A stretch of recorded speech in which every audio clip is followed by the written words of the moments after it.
good morning, and good to see everybody. I hope all the county employees had some good time off over the weekend and enjoyed themselves. I was very hopeful a week ago that we would be here worried about flooding this morning. Obviously, that's not the case, but we do think about all the people in East Texas. Well, on two parts. One, we wish we had their rain this morning, but secondly, for everybody's safety over there. So, also, I did see this morning that I think Judge Rubio from Lakey's spouse passed away. So keep Real County in your prayers as well. So. All right, at this time we will have agenda item number 2, the county auditor monthly report. Good morning, Commissioners. Good morning, Judge. Good morning. So we have cash balances as of 1st of July. The graph again shows a rolling 12 months where we were at July 2023 versus July 2024. And the only amounts that are not reported on that graph are the ARPA remaining funds, since we are out of TANs and CO monies. Next page, you have a breakdown of each individual fund. Again, what each fund started off in June 2024, the net cash change, and then the beginning balance on July 1st, 2024. General fund had a net change of negative 1.3 million. Let me see. There's Fund 43 is in the negative. We are getting ready to make the third quarter payment from the general fund to the county courthouse security, and that'll bring it back in the black. We do that every year on a quarterly basis. We budget for it. And then we have our 60 fund debt service. We have 306,000. We have 3 interest payments, as you'll see on the last page of this report, that we're going to make at the beginning of next month or end of this month. And then our grants usually run in the red. Those are reimbursement. And then the other one that I'd like to point out is our PDO. We're in the red, 356,000. We're still waiting for second quarter payment, and then third quarter payment, and then the monthly payments from each county. And then, as you can see, the ARPA remaining funds is 1.4 million, about $1.5 million. Last page, you have our debt service. Last month, we paid off Precinct 1 and Precinct 2 dump trucks. And then, like I said, we have county debt service interest payments that are due August 1st. $3,600. The CO is $351,000, and then our TAN Series 2020 for $10,556. And if you have any questions, I can answer them for you. David, on the PDO, how did the actual county reimbursements, how are we doing on those? I mean, are they getting those in for the most part? Yeah, about a month after the month ends, yeah. Average.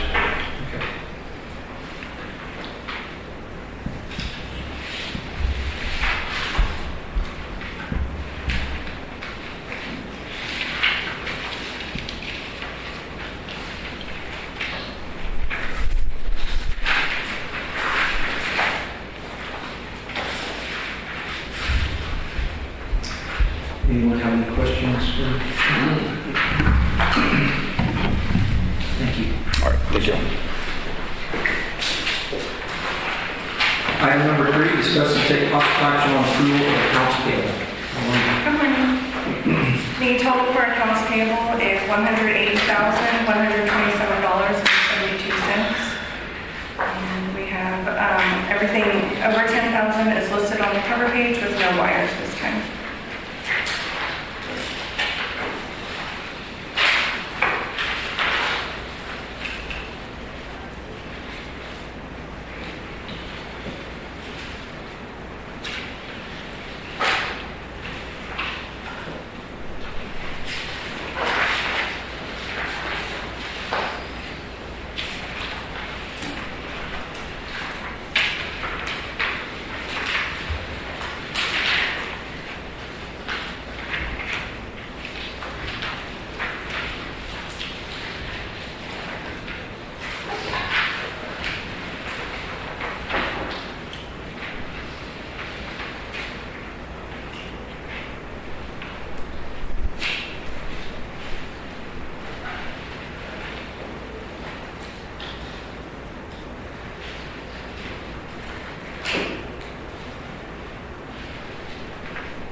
accounts payable, accepting the 45 fund on page 8, which is the chapter 59 forfeiture.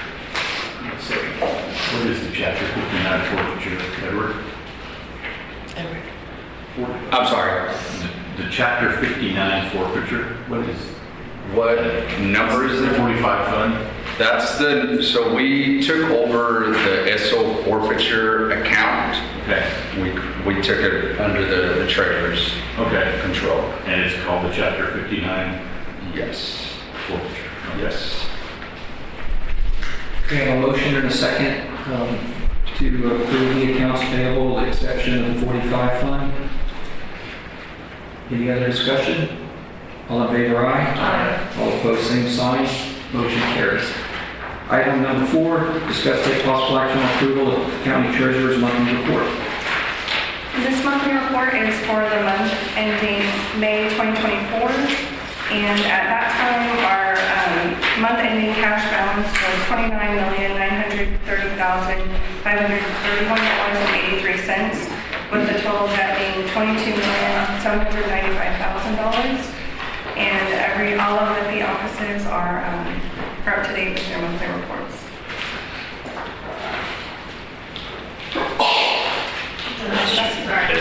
Bless you.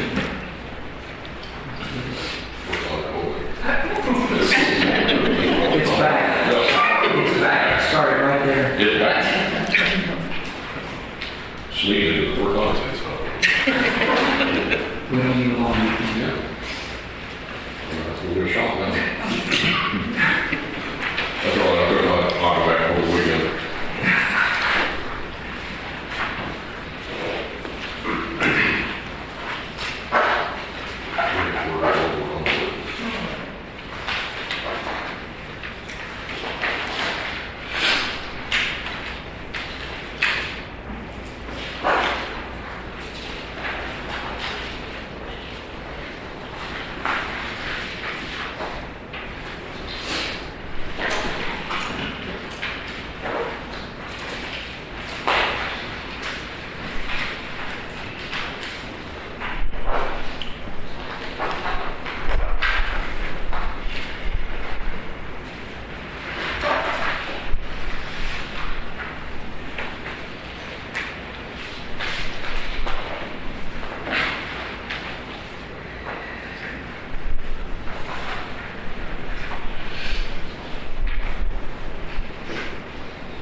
treasurer's monthly report.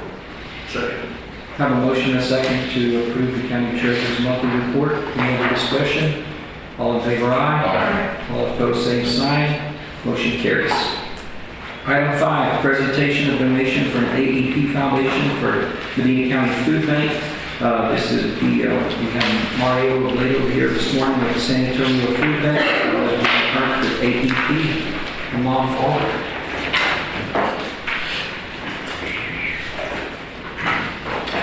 Good morning. Judge, how you doing? Good, thank you. How are you doing?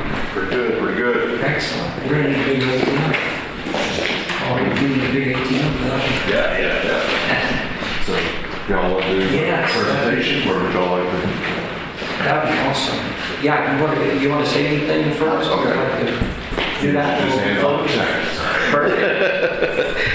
Good morning, everybody. The AEP Foundation is donating $5,000 to the San Antonio Food Bank, specifically for Medina County food pantries.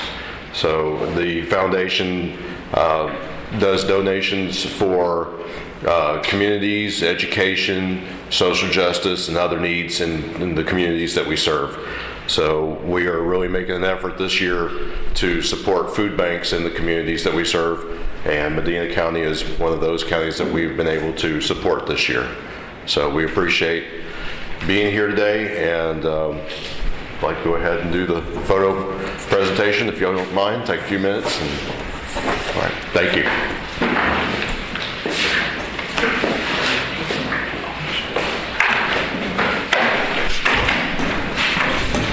Y'all want to be in the middle?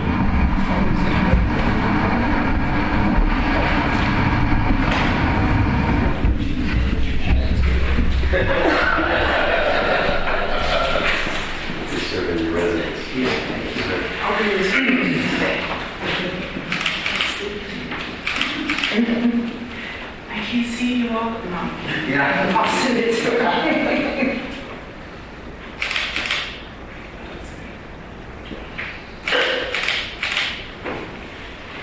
You can stand on this Perkins, you can stand on top of me. My arms reach. They might not agree, but on behalf of our organization, our board and staff, just thank you to AEP for the dollars that will help us nourish the residents here in Medina County. And obviously AEP provides great assistance to many folks here in our great state, and have been busy dealing with our friends on the Gulf Coast with the recent storm activity. But let me just say, utility assistance, utilities, right? And that's important in our work. We're dealing with the daily disaster of poverty, and a lot of folks can't afford to put groceries on the table because they're trying to pay for utilities or rent or daycare, etc. And times are tough. And so when an organization like AEP makes a donation like this, it goes a long way for families in need. And so again, on behalf of the food bank, thank you. And thank you, Judge, for always being supportive, and thank you to the Commission, this court, for being supportive of us as well. So, Y'all, on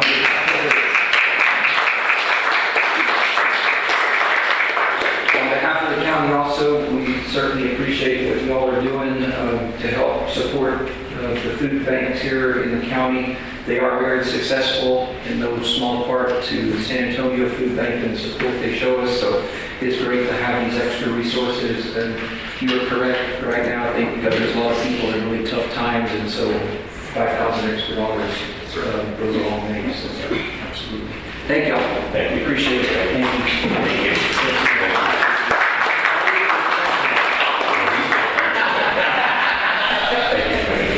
Thank you all. Appreciate it.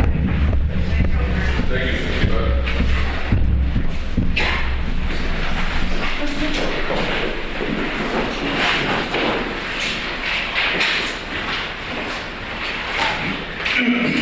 All right, well, I guess I should just stay over there. Item number 6, we have a retirement presentation. The retirement presentation this morning, these are usually like relatively easy for me because it's usually not anybody that I supervise. So So it's way different. Most of the time, it's these gentlemen sitting up here, or somebody that has somebody that's been an employee for a long time. But today, this one is one of mine, Glenda Moody. Glenda, if you'll come on up.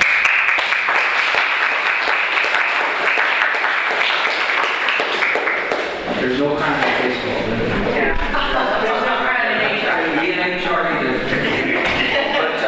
Glenda's been with Medina County for 8 years. She has been a very important part of this team.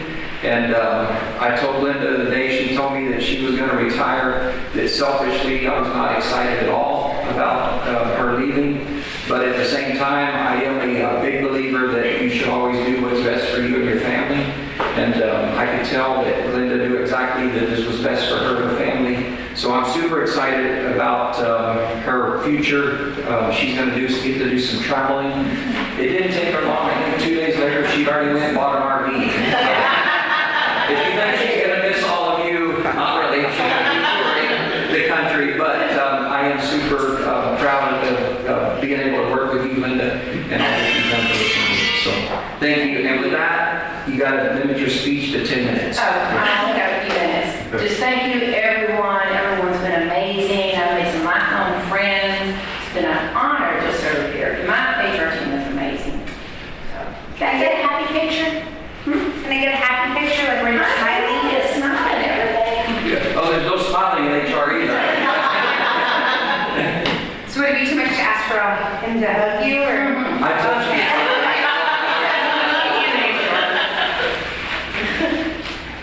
Okay, and I have something for you. This happened before you were judged.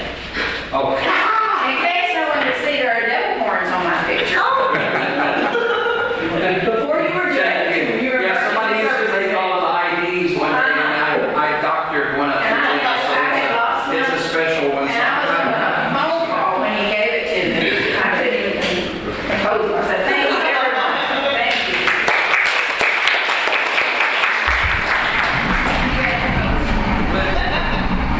For the record, that was the only day I ever thought that about you, so. That's too funny. I forgot how good a job I did on that. You did. I kept it all those years. Excellent. All right, let's see, item number 7, that's hard to move on beyond that. Discuss and take possible action on preliminary approval of a plat establishing Hunter's Ranch subdivision, Unit 15D, located in Precinct 2, off of County Road 381. Commissioner Singer. This is 15D.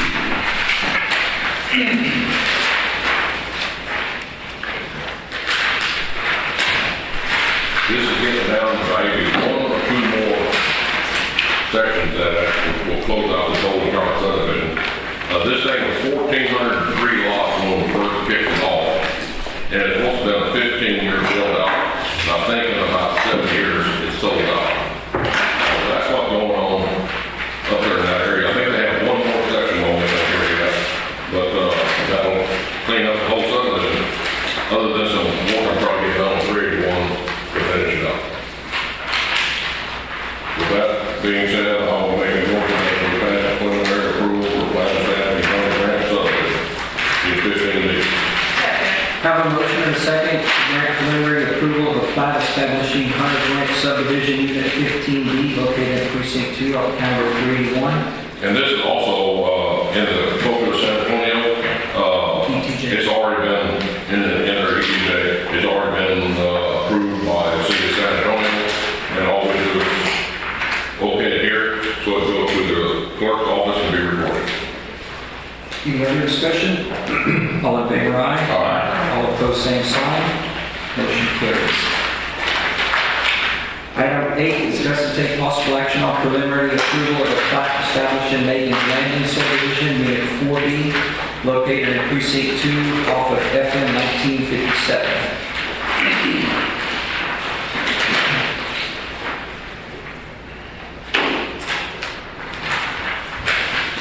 Okay, this is the start of all the garden homes going in. I think they got Perry Homes and one other builder going to build like 135 garden homes in that area. And this is the first site where the houses are going up right now. If you want to go through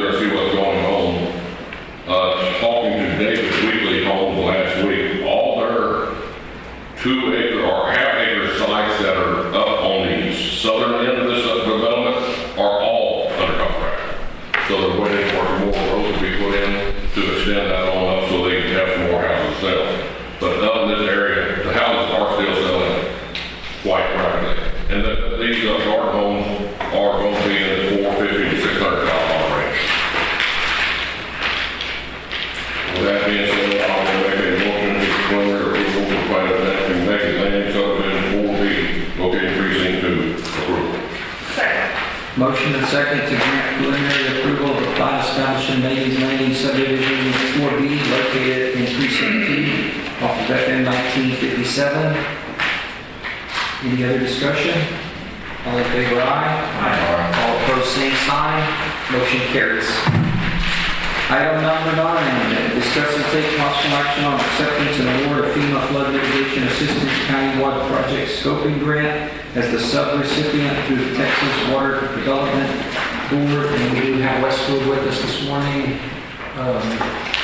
You want to, Beverly, do y'all want to pitch in on this one? On the award, acceptance of the award, we received notification that the Texas Water Development Board did receive the grant from FEMA. This is just a formality so that we can accept the award if you so choose to. This is the $542,000 grant for the countywide plan on the flood mitigation, looking at the different areas. So this is the first portion of that, is us being able to accept the award. We're going to, and there's going to be 3 pieces on here. These next 3 items I'll deal with it. This is actual acceptance of the award. I'll just kind of prelude to the next one. The next one actually, so FEMA awards the grant. It's actually awarded to the Texas Water Development Board, and then it comes to us. So it's kind of what we're going to talk about in the next portion is, hey, we're a subrecipient to Texas Water Development. They got the grant from FEMA. And then finally, just that we have a set of terms and stuff in the third item that's already laid out with Westwood on what our agreement is with them. So that's what these 3 different items are. But the first one is the actual accepting the grant from FEMA. I'll make a motion that we approve the acceptance and award of the FEMA flood mitigation assistance countywide project scoping grant. Second. Motion and a second to accept the award of the FEMA flood mitigation assistance countywide project scoping grant as a subrecipient through TWDB. Thank you. Any other discussion? All in favor, aye. Aye. All opposed, same sign. Motion carries. Item 10, discuss and take possible action on approval of the contract with Texas Water Development Board for the FEMA countywide project scoping grant.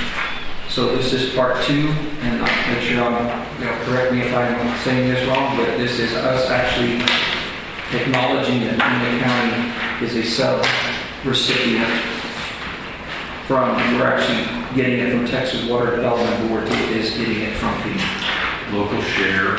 5, it was 54,000. There you go. And that's us. That's correct. That's us. Of which we've already paid 20,000. Okay.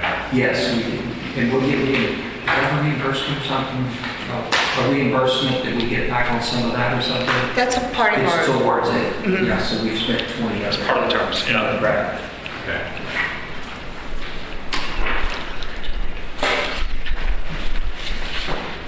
Yeah, it's not really reimbursement, but we wouldn't have awarded you the amount of money. Correct. I'll make a motion to approve the grant from Texas Water Development. We can get this first one, while do the second one. So we're actually approving the contract. Yeah. Is that, you're clear on that, no grant, if we're approving the contract, Commissioner? Okay. They're approving the contract. Second. Okay, got a motion and a second to approve the approval of the contract with the Texas Water Development Board for the FEMA countywide project grant. Any other discussion? All in favor, aye. All opposed, same sign.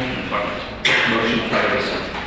Item number 11, discuss and take possible action on acceptance of the Westwood Professional Services letter of the contract acknowledgement for the FEMA flood mitigation assistance countywide project scoping grant.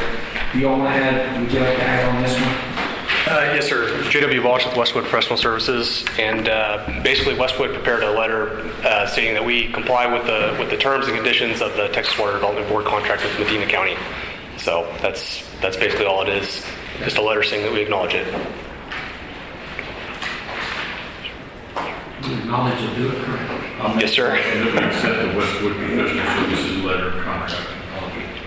Have a motion and a second to accept the Westwood Professional Services letter of contract acknowledgement for the FEMA flood mitigation assistance countywide project scoping grant. Any other discussion? All in favor, aye. All opposed, same sign. Motion carries. Thank you all. Item 12, discuss and take possible action on approval of contract renewal with HTS Voice and Data Services for IT services. So this is, I don't know if, Auditor, do y'all have anything you need to add to this? No, it's just an annual contract. Yes, it is an annual contract. However, I will point out that we did have Maggie look at it, as she's been looking at all of those, and did a fair amount of tightening up, I think would be. We did, we went back and forth on it Yeah, and so- revised it. Yeah, it needed some work. I don't know that we ever had a really good contract in place, but this with what we have done now. Ours, I think it'd been more like a quote that we were doing rather than some contract work needed to. So, but Maggie's got it all worked out with them, and we're good to go. Services and stuff are the same; those all remain the same as they have been in the past. The fee structure didn't change on it either; it was the same as it was last year. So, no changes on it. I'll make a motion to approve the contract renewal for HTS Voice and Data Systems for IT services. Second. I have a motion and a second to approve the contract renewal with HTS Voice and Data Systems for IT services. Any other discussion? All in favor, aye. Aye. All opposed, same sign. Motion carries. Item 13, discuss and take possible action on acceptance of proposal from Service Uniform for supplies in the Extension Program Training Room, 1508 Avenue M. Doug, I'm going to ask you to come forward for this one, please. And I'm going to let Doug, this is for supplies, which is the things that we normally get from, who are you using? Cintas? Currently with Centos, yes. Centos. And so, as you all know, we've been working on just about kind of the extension office where we put the training room in for them. It's just, matter of fact, by the end of the week, it'll be at 100% ready to turn over to them. And so, Doug is talking to a different uniform supplier about some supplies there, and then he can take it from there. Yeah, so I've kind of done a deep dive into some external services that are provided to the county, and Centos being one of them. In basically short, Centos's drivers get paid off what they drop off. There really has been any oversight in a lot of these areas because nobody's known what's being dropped off, what's not being dropped off. So as we've kind of delved into it, and I've had extensive meetings with Centos, and we've gone around and audited every location and gotten everything correct, and created liaisons at all those locations. But at the end, their drivers still get paid commission off of what they leave you. With Service Uniform, that company gets paid off of how happy we are. So I saw this as a good footnote to kind of get in with them and get started with them at the extension office.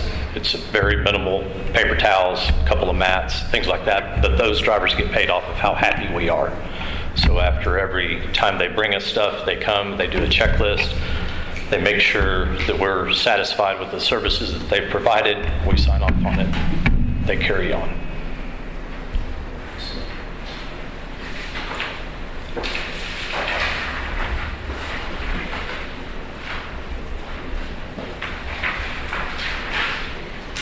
Any other questions for Doug? No, I'll say that we make acceptance of the proposal from Service Uniform for supplies from the Extension Program Training Room. Second.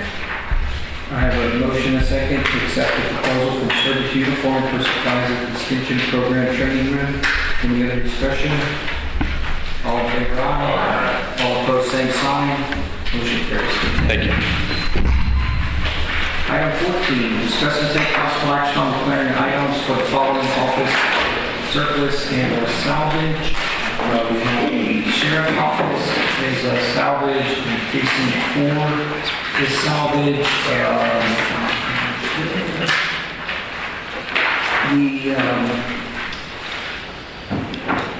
The sheriff's, I know what those are. There's some temporary antenna mounts that were on top of the office during all of the construction. When they were having to move the tower around and build a new part of the building. And these actually, the radio club from Perry County that works with emergency management, they do like the temporary sites and stuff. They actually could make use of these. So if we dispose of these, that would be the plan, to let them have them because they can use them, put up temporary antennas. That's everything for Sheriff's Office today, and then Precinct 4. Judge, so on those, we're going to donate it to this club? Correct.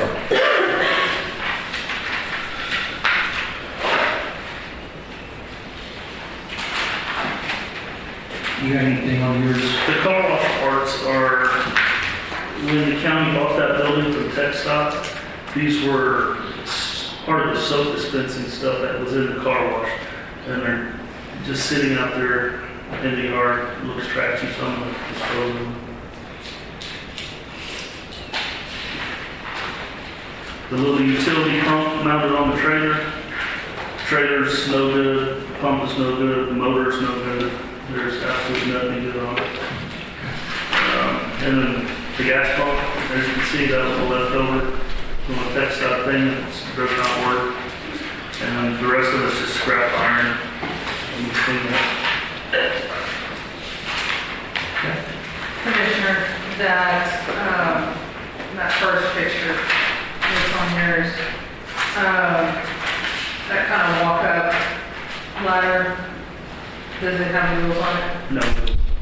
You're welcome to it if you like. The only thing that I say those are really good for is if you're having to wash your large equipment. Mm-hmm. So that was probably in the wash bay. See that big hopper on the front of it? That thing's made on it. Yeah. So you could cut it out and use it for something like that. Those are really valuable when you're having to wash one. Right. So. We don't even use the wash bay inside the car wash. The hot water went out on it, so we use the water. But if anyone would like any of this stuff, I'm just going to discard it. Okay. I'm gonna make a motion to approve disposing of it as soon as possible. I have a motion and a second that we declare the following items surplus and salvage, which are items discussed from the Sheriff's Office and the items from Precinct 4. Any other discussion? All in favor, aye. Same sign. Motion carries. Item 15, court member, nobody signed up to talk about it. Court announcement, you got anything, court announcements this morning? Other than that, I just wish we would have gotten some rain.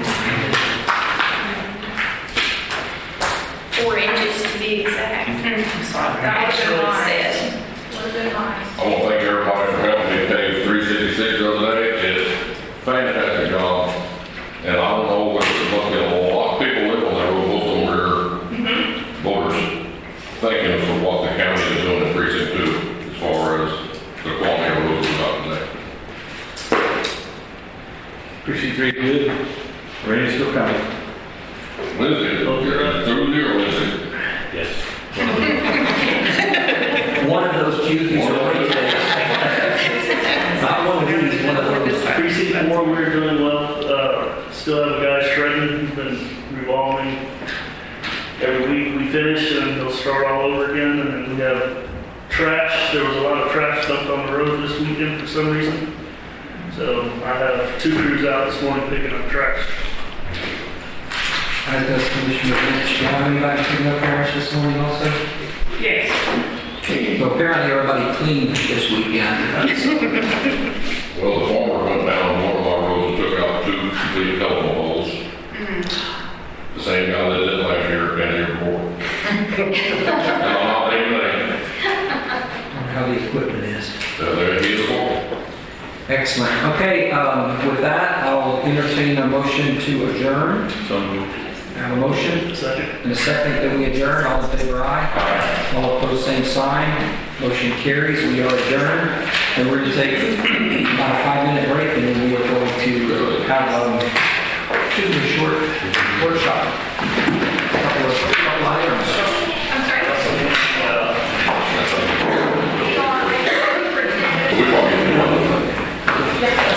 All right, let's go ahead and we're going to call the workshop to order. It is 9:49. We do only have a couple. We have Darcy with us this morning, and Darcy's going to talk to us about pre-trial. And we have that's also scheduled in. That's actually all we have for today. So, Darcy, welcome this morning. Good morning. Glad you're here. I am as well. Alternative isn't that great. Let me give y'all all a sheet of salary comps for pre-trial, and y'all know what that means. No.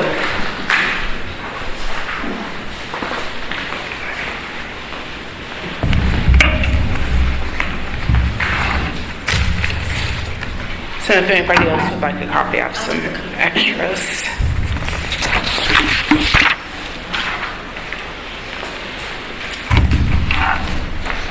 So I wanted to first say good morning to those of y'all I haven't said good morning to yet. So good morning. Currently, our office supervises 688 total cases, and that's as of the 3rd of this month. That is a 7% increase from last year. We did close out 1,083 total cases as of the 3rd. That's a 36% increase from 2024. We did 1,429 drug tests that being administered. That's as of the 3rd as well. That is a 48% increase from last year. Again, 48% increase on drug tests that we did this year.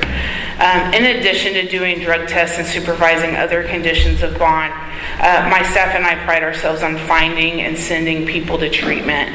And that's treatment for substance abuse and also mental health. Mental health treatment has been something that we've all been working really hard on in the court systems, whether it's district court or county court at law. So we've all been working really hard on getting people into treatment so they don't recidivize. Currently, my staff is classified, and they've been classified as clerks since before I came here. As you can tell by the numbers that I gave you, especially with the drug tests, almost 1,500 drug tests, my staff are not clerks. They simply aren't clerks. They don't sit and type all day. They don't answer phones all day. They are talking to the people that, frankly, y'all don't want to see every day. That you don't want to deal with person to person every single day. And they're in a small room, a bathroom, doing drug tests on them.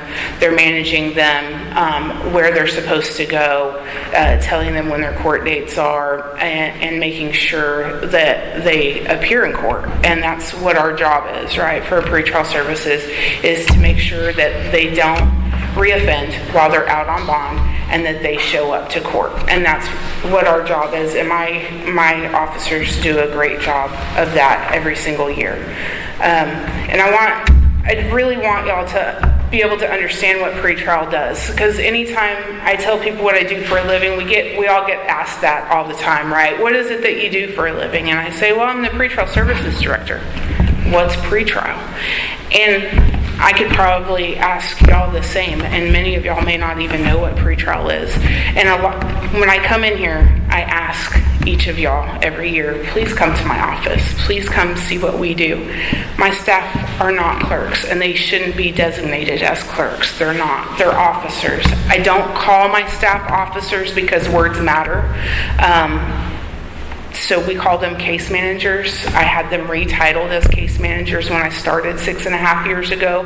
When you think about it, you're arrested by an officer, then you go into jail, and an officer gives you toilet paper and tells you how much toilet paper you can use.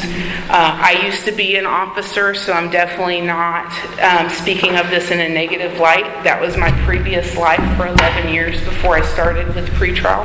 So I'm definitely not speaking negatively as an officer on the street or an officer in the jail, okay? So when you're arrested by an officer.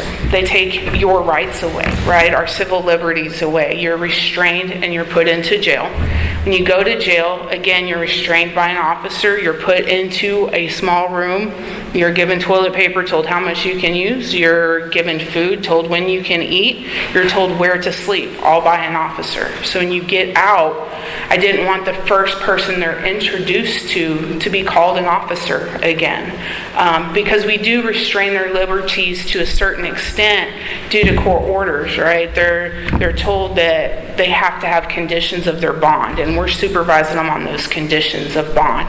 So we do restrain those civil liberties to a certain extent, but I don't want them seeing my staff as a negative. We're going to be a positive. We're going to refer them to places for treatment. We're going to refer them to people for treatment. And 99% of the time, all of those resources that we give them here are free. We try to send them to everything we can free of charge. Most of the people that we deal with are indigent.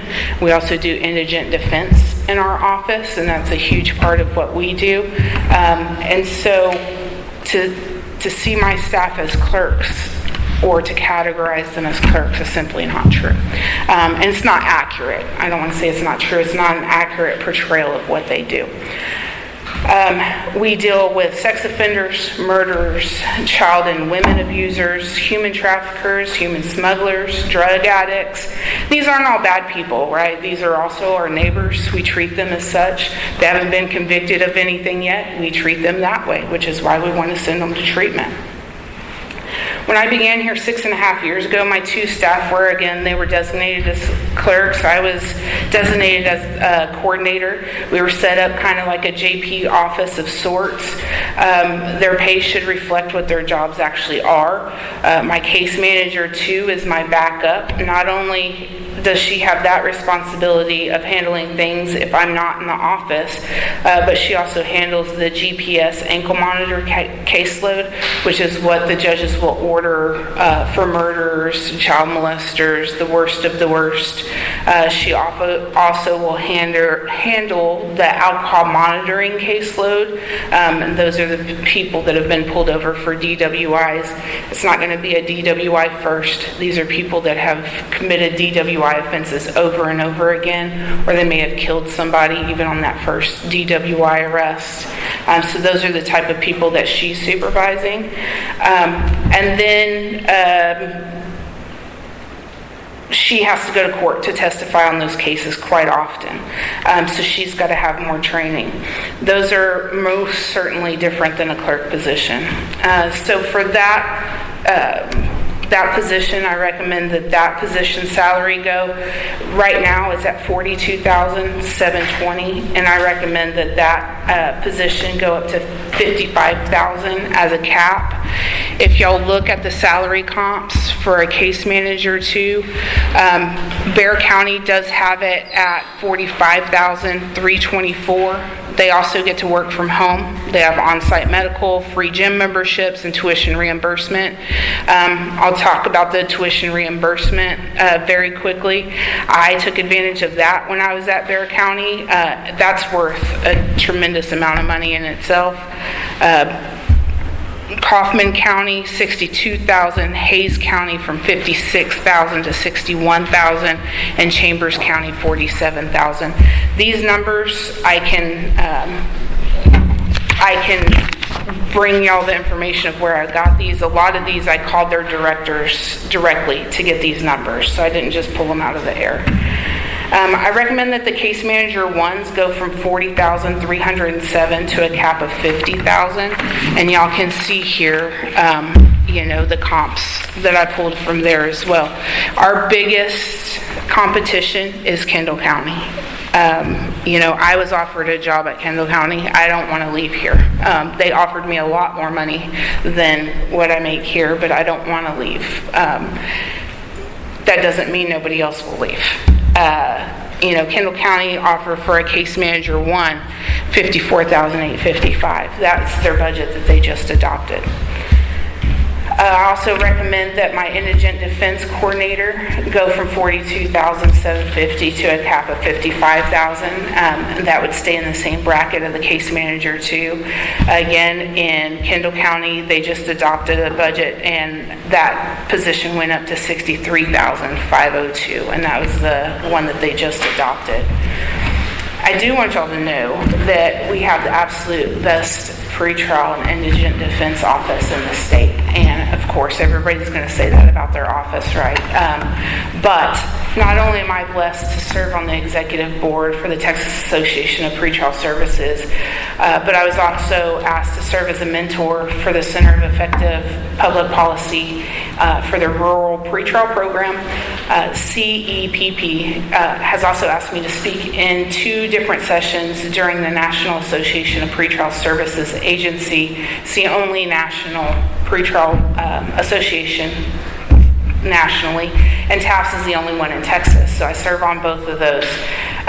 So I'll be speaking there in September for their conference, and I'll also be doing my very first all-virtual training session for TAPS next week. I say these things because I want Medina County to know that your pretrial services and indigent defense is being noticed not just locally, but statewide and nationally. This is because you all, as the commissioners and the county judge, have invested in the department. With tech, you've kept costs low by investing in our technology, so I don't have to hire more people. With the case management system that I have currently and one that I hope to get, it will help to bring information in so that my staff doesn't have to constantly retype the information. Right now, they have to type in information 3 to 4 times because it doesn't work with Tyler Technologies. Our office can't take any more staff. I could hire one more person that would fit, and then I couldn't fit any more people in my current office. I beg you to please keep investing in your people, keep investing in our training budget, and keep that intact and increase the salaries of my staff so that I can keep the staff that I currently have, but that I'm also able to hire going forward, and I'm able to recruit the best. I do want you to also know as I close that between myself, my case manager too, and the indigent defense coordinator, you have 64 years of supervisory experience in that office. During my last interview cycle, it took almost 3 months for me to be able to hire somebody for the open position. Now, I wasn't in a hurry, but had I been, it could have been catastrophic. Each applicant asked for between $29 and $38 per hour, which isn't anywhere close to what I can offer. I generally started people at $14.50 an hour, and I could go up just a little over $19 an hour at the top. Even the person that I ultimately hired asked for $29 an hour, but I was able to get her because she just lives around the corner, and the benefits is what ultimately got her to come to Medina County. So just keeping all of that into consideration, please. As I know that we've lost money. I keep up with politics a great deal, as Judge knows. So I do know about the 65 and older tax hit that we took. Pretrial services is extremely important to the county. It's extremely important in keeping the costs low in the jail. So going up on these salaries isn't going to kill. the county, and it is extremely important. I'm very lucky in saying that with our 64 years of supervisory experience, y'all aren't going to lose me anytime soon. Two of the ladies that I have in my office are already retirees, and they do what they do like me because they love what they're doing. But we're not always going to be that lucky. And so they're not there for money like I'm not there for money. But one day it is going to be a problem, and I don't know how soon that's going to be. So I ask y'all to consider that. Darcy, if you don't mind, before you ask questions or anything, can you just elaborate a little bit more on the software that you're looking at? Sure. Is that the type of product? Just kind of. So there are two that I'm considering right now, and I'm excited about it. So Tyler is one of them that I'm looking at, and y'all may have heard about it on the news in San Antonio, where it was a huge problem when they moved over to Tyler software. Now, our jail already has it, so that's not going to be a problem that we have to worry about because our jail already has it. They wouldn't be moving over to it. It's something that we already have. It would be a great benefit to our pretrial services to move over to their case management system because our jail already has it, and our courts already have it. Because of the board positions that I have, they've quoted me $36,000 right now. I think that I can get that quote down, which is why I didn't ask for $30,000 or $36,000. I only asked for $30,000. I believe that I can get them down because of the board positions that I currently hold. And when I do seminars and stuff like that, I always talk about the technology that we use. I believe that I can get them down to the $30,000. Also, it would automatically port over all the information from the courts. It'd port all the information over from the jail, so my staff's not constantly having to re-input that information. That would keep me from having to hire more people in the future.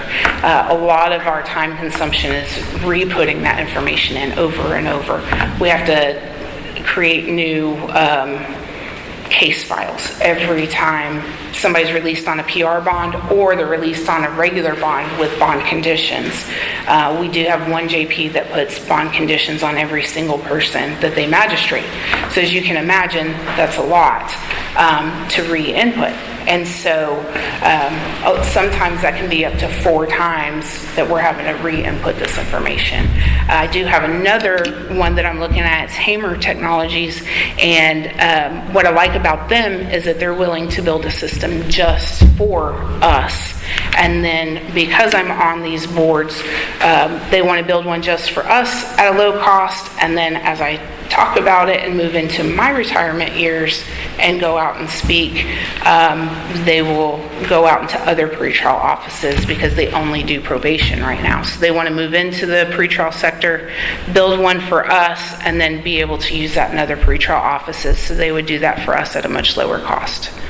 So that's kind of where I'm at. On the Tyler side, I mean, obviously, yes, I think those things that obviously it helps you with, because, I mean, not only are you double inputting, but we're human and that's where mistakes happen. Absolutely. We're doing those things where a condition gets left off, or, I mean, it just happens. And that is actually happening fairly often. So I think eliminating that, what about, like, what other departments, like, will it also go in the other direction as well, like things from you to other departments as well? Yes, sir. It would, and it would be greatly beneficial if all the JPs also went to Tyler. So I'm trying to work on that as well. So what I did when I started talking to Tyler is I said, look, Tyler, you know, the guy that I was working with, his name's Brian and Mike. And so I said, look, the sheriff's office is having a problem with this one part of their software. I want you to make them happy first before we start talking. Because if the sheriff's office gets away from Tyler, there's no point in me being with y'all. So they went and they made them happy. It was something with their ticket writing stuff. So they went and made them happy. So I said, okay, now y'all can send me quotes. And I might also go with their GPS tracking services, because right now I'm not using their GPS. And if we can get all of the JPs on them, 3 of the 4 are for Tyler. There's one holdout. If I could get all 4 of the JPs to go with them, we would all be in sync. The whole county would be in sync. All of us would be able to see all of the same information. Right now, the JPs have to call my office, which is another I want to say burden. We don't mind helping each other. We're all cogs that work together, right? But it would save us from answering the phone and saying, yeah, the attorney on this case is so-and-so. They would be able to pull it up and see it. We could also send them, or we could see their magistration numbers. Because right now, when we get a case, we have to essentially make up a case number. There are no case numbers. When somebody's arrested, there's not a case number. And so there's not a case number until it gets kicked up to a higher court. So essentially, my office makes up a case number that we can follow them on until there's a true case number.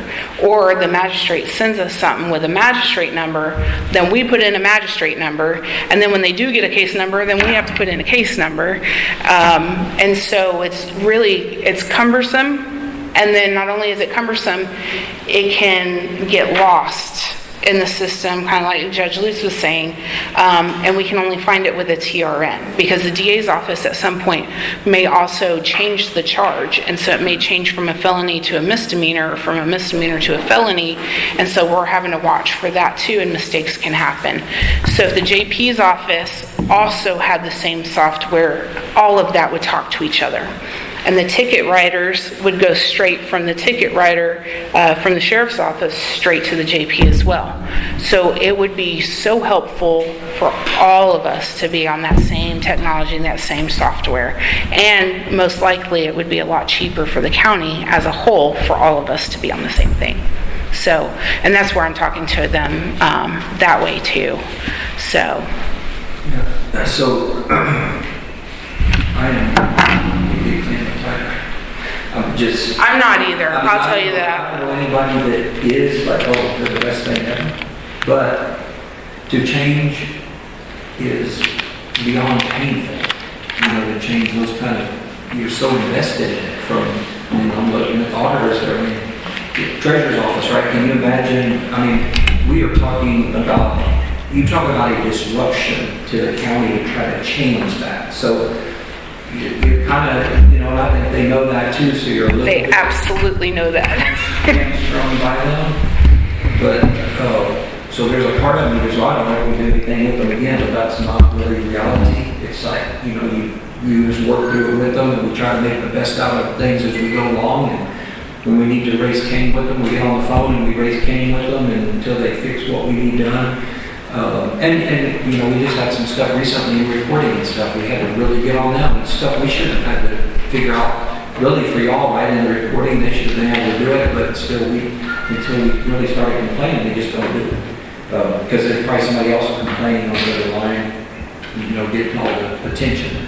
So, but with that said, I also think it's important that, I think we should be, if we have a tool that all departments can talk together and use the same equipment, why we go run off and do something different from that, that adds a burden to all other departments really does not make really good sense. So, unless there was, my personal opinion, unless there was something really great about the other software company, I'd be inclined to do something that puts us in lockstep with all other departments. So as this stuff moves back and forth across the platform, we just all have access to it. I just think it just makes better sense to us. But anyways, I'm glad you're working on that. I'll make the first swing at what you're asking on the salary stuff here. And first of all, you and your team do an exceptional job, and I know your department's highly thought about across the state, and that doesn't go unrecognized. I know you have great people in there. It's not just you doing it, right? Absolutely. It's the team doing that. So we recognize that. I know last year we had this discussion also, and I truly appreciate you supporting their people and their efforts that they're making. I think we're headed towards this. I understand. I feel exactly what you're saying. What we did last year is we used our salary study, which I understand what you're saying. The problem is what was studied is not what my people do. 100% get it. I think that where we're at here is we do have, in this upcoming budget, which If we approve it, then in October, we would start an actual salary study, which is going to be a company coming in doing a really good salary study that would sit down with the department heads and help them to exactly what you just went through with us to make sure that, in fact, they are capturing what the people are doing. So for this year, the idea, at least at this point in the budget, is that, we give everybody a COLA. We're still using that salary study. If people want to do a title change, not necessarily opposed to that, as we're lining up to move towards this study, so we have the information and accurate information. And then by the time we get to next year's budget, we'll have that to look at and make those evaluations. So we're trying to take and use a tool that can apply a fair standard to everybody, because I, for one, how many employees? We've got 300 and what are we at, 320-ish? Total? About 320? 350. I don't count the PDO. Yeah, 320, 350. So in there, and I really do believe this, I think out of those people, yes, I'm sure there's some that are like, oh, I wish, they probably could do better. But for the most part, most of those people are very valued. Sure. And they all really do a good job. So we're trying to take something and making sure that we're being fair and even, because personally, I think this team thinks everybody deserves more money.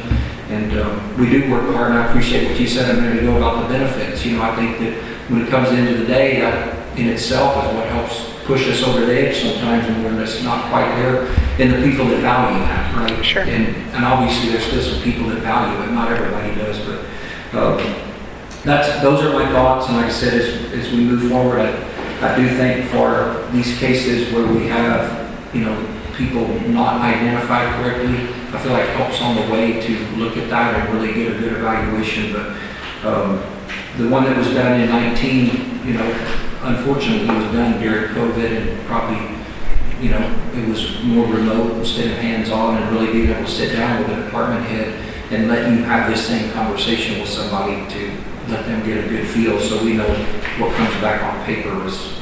Well, to be truthful, my department was very different in 19. Sure. It was very different, when I took this department on, it was different than I thought it'd be when I stepped in. There weren't conditions. People weren't doing ignition interlock as state mandated. We weren't doing drug testing. There was no GPS. We weren't taking in fees that the state said we could take in. So there were, and many more things, people weren't being referred to treatment. There were, so there was a lot of different, and as far as I could tell, nobody was getting training either. So there are a lot of different things that are different between then and now. And not that, I understand some department heads and elected officials, or even just people on their own, will go in and take on more responsibilities and then go, okay, you owe me more money now. That's not what I did, not what we're trying to do. All the stuff that we're doing is state mandated.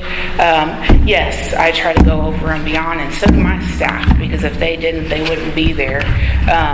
But everything that we do in that building is state mandated, and the fees and stuff that we collect are all things that are owed to Medina County. So, we do go over and beyond to be sure, but these are all things that should have been done in the first place.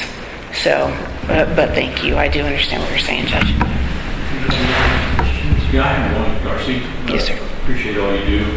What distinguishes these counties on your comp list? Similar to Medina County, what put them on? So I did try to make them, I did try to pull ones that are similar to Medina County, because there aren't a ton of pretrial offices throughout the state, and it's one of the things, and that's why I stayed on the board this year. I was up for re-election for the TAFS board, the Texas board, and I go to school full time now too. I'm back in school, looking to get my master's, and so I was like, I don't need to be on all these boards and stuff. But the only reason I stayed on this board was I'm the only rural county representative, and to my knowledge, there are only 3 rural county pretrials, and it's us, Kendall County, and Chambers. Chambers County is rural, and there is one other, Kaufman County, I think. And anyway, so it's hard to find others that are kind of comparable to our size and then try to stay true to our region too, because to be fair, it needed to be in our region and true to our size. And so really the only one was Kendall County that's similar to size and similar to region. Chambers County, I called their director, and they don't do the same kind of stuff we do. They're similar in size, but she's only got 2 employees and then herself. To be honest, she makes a crap ton more money than I do, and they do things a whole lot different there than we do. So even that one's not a fair comp when you think about it. And so it's hard to pull numbers, and that's why I was calling people. I'm looking stuff up online, and it's hard. So pull in Bear County, but they're dealing with 4 million people over there, and is that a fair comp? No, but can my people drive an hour and go work over there? They can. That's where I came from to come over here. But I can tell you, there's 0 chance in hell, unless y'all fire me, that I would go back over there. So, but I could, if I had to, I would. Right. I talk to our sheriff deputies a lot. I mean, 3, 4 mornings a week. They are offering $75,000 just pass the academy and go to work. They ain't gonna go there. They're not headed that way. If they're going anywhere, they're gonna go to Kendall or one of those other smaller counties. It's just like Williamson County. They got 3/4 million people. Mm-hmm. Right. Can't beat that. Right. And who wants to get in the dog fight, I guess you can call it. What we're going through over there. Our DAs know what we're going through over there. They pay a lot of money and don't get one done. Yeah. But I think Medina County, we are blessed. Thank God we had the up kick, I call it, in the salaries last go around, and we virtually went into that budget targeting nothing but our employees. And I really, really think we had it on golden draw. It's just, anybody wants to argue about our benefits, I'll argue with you all day long. You're not going to find them. Right. You're not going to find them. I absolutely agree with that. The only, I say when we're talking about sheriff's deputies and we're talking about, other offices that are normal. Only people were other than a few retirees, we're not losing anybody else. Like it was when I first got here today, it was a nightmare turnover. When 12 years ago, we'd lose 50, 60 a year. That's when we only had 180 employees or 160 employees. It was just a nightmare turnover. Today, we're all looking at Commissioner Gordon. Thank God we have people retiring now. A lot more retires than we got coming in. What bothers me about the whole thing, talking to these other commissioners and other counties, and they don't learn this sitting in a conference. You learn it by sitting on the outside drinking coffee with them or whatever. Just do it with young employees. We don't have it. We don't have it. Well, that's the thing. We've got to bring people in, and I live in Bandera County, and I'm happy to drive every day. Now, is it expensive? My gas bill is high. But I really do love working here, and that's the difference though, right? Like a lot of people don't understand the happiness of working somewhere that you do enjoy working. I feel appreciated working here, and I enjoy the freedom that I'm allowed in working for Medina County. The thing, though, that separates pretrial from, working at the county clerk's office or working for the district clerk or whatever, is that you can go do that at Kerr County. There's not a pretrial at Kerr County. You can go do that at Bandera County, right? That, you know, if you want to get a job in Bandera County, you can do that. Now, can you afford to pay your bills working for Bandera County? Probably not, because they don't pay anything. But even if I wanted to work for Bandera County, there is no pretrial. I couldn't do it if I wanted to. You know, because I'm passionate about pretrial, I'm going to work somewhere where there's a pretrial because I love what I do. So but I can't bring other people in that feel the same way I do because I don't pay enough. I can't afford to pay them. I've had people come sit across from me and apply, but I can't pay them. I can't pay somebody that loves pretrial the way I do because I don't have the money. I don't have the funds.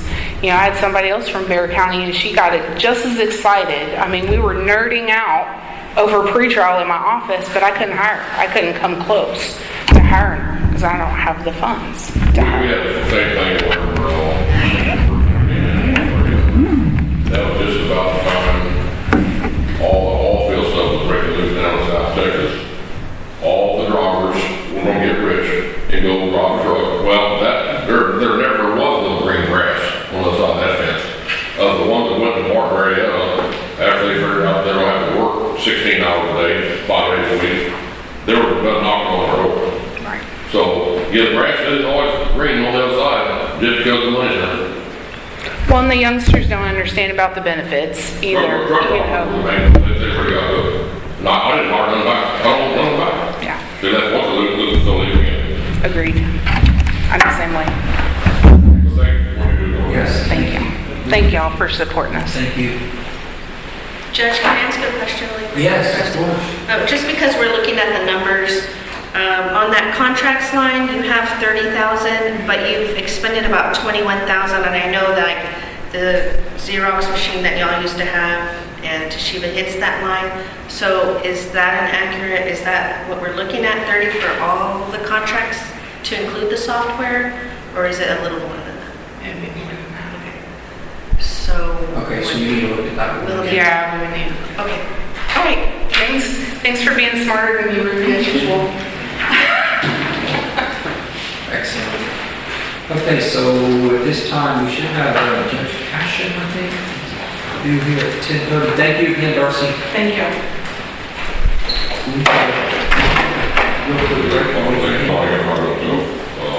Okay, Judge. Perfect timing. 10:30 on the nose. Barely made it back to court this morning. And, I could, but Roach, I've got something for each of y'all. Not good at it. Thank you, sir.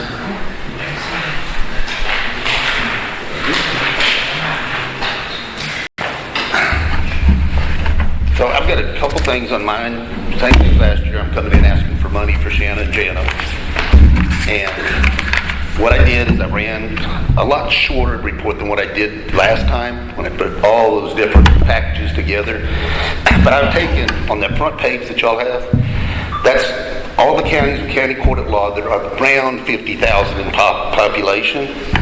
And this shows our clearance rates through OCA. We're at the top, and you're supposed to be 1.0 or less. We're below on every one of them. So we're clearing cases pretty much faster than any of these counties. Because a lot of these don't have family law, they don't have juveniles. We are complete general jurisdiction. If you look, I made some calls, and I was able to get in these counties the average pay for their court coordinator and court reporter, because Shannon and Jana do all of the court reporting services for us. The average for each one of them is $157,493 if you go over the board. Our court reporting system, I think I got this right when I got it from y'all. I came up with $3,592 a year. This is what it costs us. If you add that to what Shannon and Jana get paid, on average for all these other counties, we're $24,000 less a year. So that's what I'm asking for, at least get them to average. Then, that's pretty much what I have as a sales pitch to get them raises. On the budget worksheet, there's a couple of them that I went down on because we haven't spent it. But the main ones is we need an increase under other services, and I'm asking for $25,000 in there. I just found out recently, when we do these court-initiated guardianships, we've got a guy, Glenn Falk, probably the nicest guy in the world. He's got 2 guardianships he's doing for us now. He's supposed to be being paid $250 a month for each of them, so $500 a month. He's been paid nothing, and that's the one we've had ever since I got on the bench. And he goes and buys him lunch. He goes to visit him. He has to visit once a month. So I found out that we're the only county that's not paying. So I think we have to be paid. And that $250 is set by the legislature. I did an additional 10 because of ad litem. We don't have money for ad litem, so these people are broke. If the estate has it, then we get it out of the estate to pay them. But we were just dealing with a gentleman that's in jail. Might have to do a court-initiated guardianship on him. We have to pay for that. And so that's why I'm asking that we have those funds available on that one. Mark, can you explain what a guardianship is? Yes, what we do is I will get sometimes a nursing home. Classic example, there's a lady that's over in Castroville. They have been so good to us. She came in during Harvey, and she is incompetent. So she ended up in the nursing home at Castroville. They haven't been paid. This has been going on for 6 years now. They're paying for her. They like her. We tried fingerprinting. They even paid for a DNA test to try to locate relatives. We're pretty sure she came in from Louisiana, but we don't know that for sure. But these people are doing it for free, but we have to be paying for the guardian. The guardian's the one that makes the decisions for them, handles it. So none of those people are going to have power of attorney. So that's where the guardianship will do. The nursing home will send, and I kind of got ahead of myself. What happened like in Castroville? The nursing home sent us, said they have somebody there that is incompetent, needs somebody appointed to make decisions for medical, whatever. That's when we stepped in and appointed a guardian. So, and that's the kind that we get where we have to pay. The ones where, Junior comes in and says, grandma's been diagnosed, we need to do a guardianship, they're going to pay for their own stuff. But these, I have to make a couple of appointments when we do them. That, like I said, we had one out of the jail just recently that I was really afraid. It's the only thing we were going to be able to do is a guardianship. So people that are doing this for us in the county, just doing this out of their... I talked to Glenn the other day when I found out he wasn't getting paid, because he's kind of like the go-to when I need somebody, because he does such a good job with these people, and he gets close to them. And he said, I don't mind taking another one out there. He says, I've never been paid by Medina County. I said, I didn't know that. So I need funds in there to be able to pay these people, because that's the thing. I have 2 people in contact. Nobody wants to take a guardianship here for me because they're not going to get paid. Same thing we ran into with court-appointed attorneys a little while back. But now we've got the PDO. That helps. So that was a big one. And then another big one is for jurors. In the past, I had a $1,000 budget line for jurors. They'll settle. We don't end up going to trial, not having the jury trials. I have a probate case that I'm handling that's a huge estate. They've already appealed it 4 times, I think, to the Court of Criminal Appeals, the Court of Appeals, and they just appealed it to the Supreme Court. And so far, every ruling I made's got affirmed, and it's kicked back down, and we're scheduled for a 3-week jury trial. 3-week jury trial, I did the figures on it.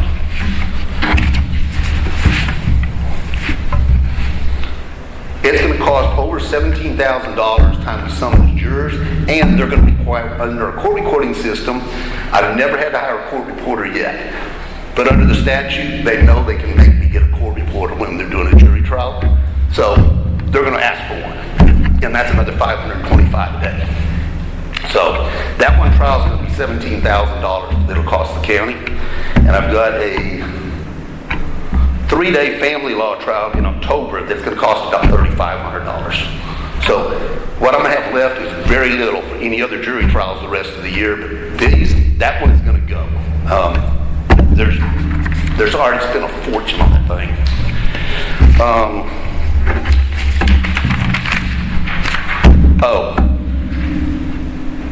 And then then there was a question about the PDO, because we got one for court-appointed attorneys. And we have $5,000 that's budgeted in that. Do we need that since we have the PDO? But we do. We constantly have where the PDO is conflicted, like they've got co-defendants come in there. They can only take one. We have to get a private attorney from the others. So I have to have money.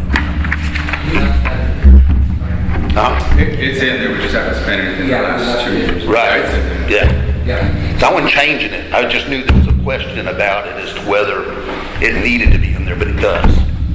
Okay, just for instance, your guardianship, I understand that. Somebody needs to step up and play the help on that. On the jury trial, you talk about these $100,000, $500,000. I guess people in Medina County don't get along any better than any other county. And that's going to happen at that point. But then the court does have the authority to go out for a candidate and cover something like that. We do have that authority. If it would happen. Yeah, I mean, these people are entitled to a jury trial. If they ask for one, they're getting it. 100%. So if somebody got hit with a $250,000 bill, we could go out for a candidate. Got to pay back 7 years, which we just paid one off real quick. So I think you're worried about that. If you want to put it in there, it can be handled through the court if that happens. I don't see anybody that's going against it. If you need the money. Well, these are smaller numbers. We did what I went over with y'all last week. 12, those are in there. Those kind of numbers are in there. Those numbers that he talked about, well, it's 17.5, we added to 1 and whatever. So the numbers Jeff just talked about are in the budget. Because we know that those are coming. I mean, right. I mean, they could settle, probably not as far as. They've been to mediation. That one probate case has been to mediation like 4 times, I think. And they can't agree that today's Monday. I mean, they're not going to agree on anything. I'm sure you weren't going to leave anything. And on the guardianship side of it, you know, I think the gentleman that is doing this is also probably near retiring out of that. That's what's scary. And so part of it is we need to find somebody else that could do it, you know, to start being in there, to start helping. How many guardianship cases do you have about? How many of that one you got to No. We got lots of guardianships that we're doing, but we only have 2 or 3 right now. They're court-initiated guardianships. That's the one where just a citizen sends in a letter, says, and it can be a nursing home or whatever, sends a letter and they say, we got somebody here, they're incompetent, we got no family, we got nobody to turn to see if they're, or sometimes they'll have family and family says, I'm not getting involved with guardian, I live in, Timbuktu, I can't take care of them down there. And there's liability for those guardians. I mean, if they're not taking care of that ward, they can be sued. Yeah, that's not a immunity. Budget it's in the budget. Yes. Yeah. And if it comes to where we had to have it. Well, it's just, like I said, I had no idea that him and Mary Warner were just been doing these for free for us. And both of them are getting up in age. And that's what he told me. He says, he actually talked to me about when the legislature meet to go up, because he says, I know for a fact they're going to legalize weed, and that money is going to be coming in tax money, and they need to do something to help out these guardianship programs, because you got to look at it, they're only paying $250 a month for each one of these wards. They'll spend that in gas and food. Like he'll go buy them lunch when he goes to visit them, and then he's having to drive, make a trip over there. But some of them he tries to get them where he has 2 or 3 that are in the same home, so he can make one visit and get to visit all 3 of them at the same time. But I've got those in there that, but I just wanted to justify that's why we didn't have to jump these up quite a bit on the jury fees, and then on this one just to be fair. All right, any questions for me? Any questions for y'all? Anybody? Okay. No, Judge, so like this, I will address it, I addressed it in the last one too, just on the salary stuff, and you and I already had kind of the discussion, once about this, so, we do having a budget right now, I believe, in the salary study, starting in October. That one, a good salary study where they will be coming in and sitting down with the department heads and making sure that we totally understand what's being done by the employees. So we add that to the budget on next year. Currently, we do have a COLA in there. We're still using the tool from 2019. We're using that salary study.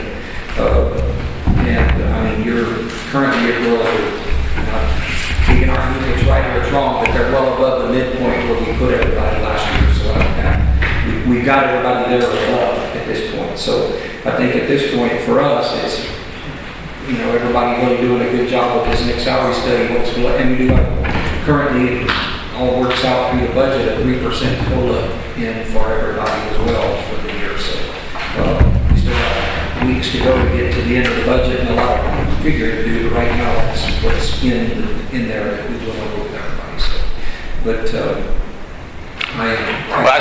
I'm going to do it every year because I think they do a great job. I know every department head thinks their employees do a great job. I'm fortunate because I have OCA that oversees every court in the state, and we get these numbers where I can actually see we're doing better than any of the other counties our size. Well, I know for a fact I work with one. He sits beside me and does it. I mean, he does a great job.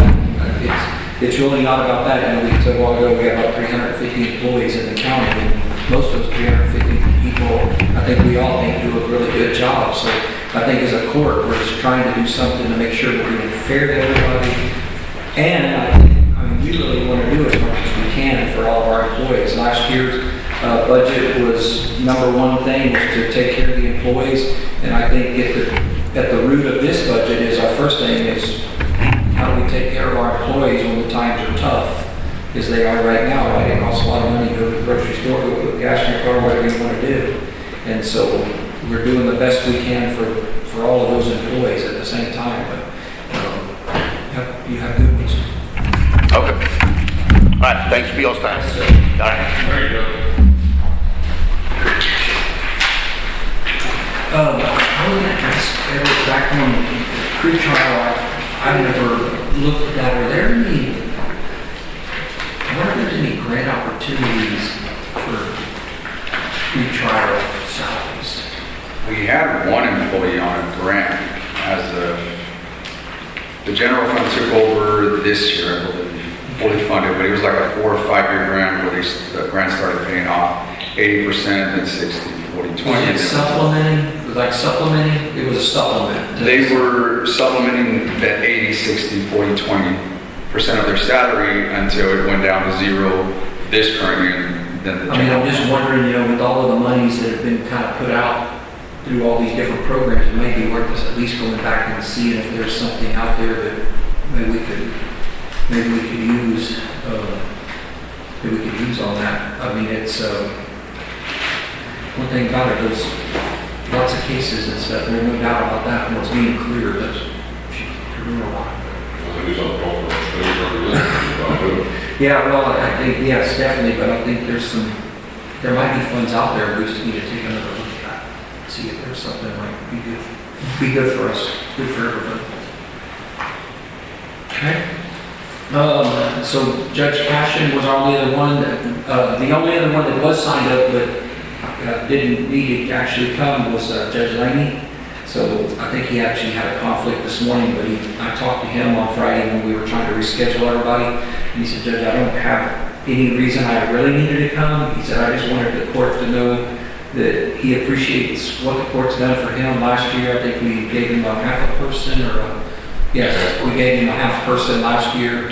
And he said that he just wanted us to know that he appreciates that. He doesn't need anything. As a matter of fact, he did cut back a few things in his budget when we went over it. So he said, I don't really need to come there to tell you all that, but that's what he wanted the court to know, that he was appreciative.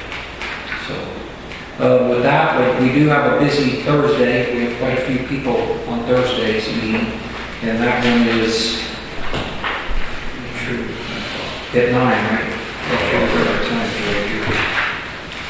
So y'all got a little bit of time between now. Yes, our first one's at 9. It looks like we'll be through by about noon. Also, we should be through by lunchtime. So, y'all have anything else for today? Y'all good? If not, I'll take a motion, I guess, to adjourn. I'll make a motion. Motion, a second to adjourn. All in favor, aye. All opposed, same sign. Motion carries. Thank you to all of the team in here for being here this morning.